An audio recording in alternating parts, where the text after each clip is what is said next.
there are dozens of evidences from the Bible that prophets are imperfect. And that's what made the cut of the Bible.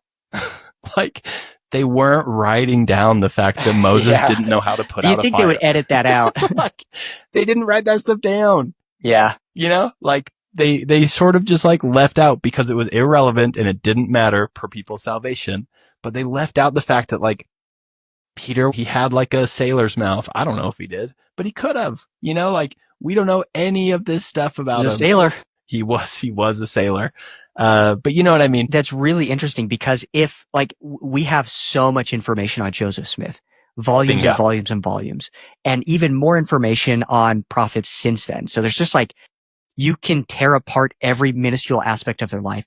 If we could do the same thing for Moses, would we still think he was a prophet? I don't want to say like lower your standards for prophets, but you have to understand that they are just like you and me who are growing and learning more. They just have a calling from God and can receive revelation for everybody. And the example that paints this picture, the very clearest of all, is the fact that the individuals in Jesus Christ's hometown were going to throw him off a cliff because of who he claims to be. Yeah. Like, they knew him. They saw him as an awkward teenager. They saw him try to flirt with girls and it didn't go, but like, they saw him. Typically, it's just so difficult. This is even biblical, right? Like, men don't receive a prophet from their own country. Like, it's so difficult when you can see, because you can see that they're not demigods. Yeah, they know them. And even in the case of the one who was God,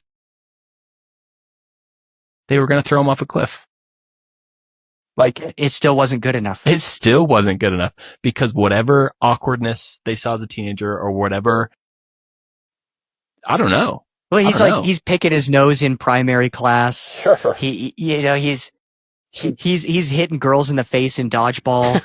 But just know that there's a pattern throughout history that it is difficult to accept a prophet in his own country and own time. And skepticism is much easier than hope and faith. And so do what you want with that info. Yeah.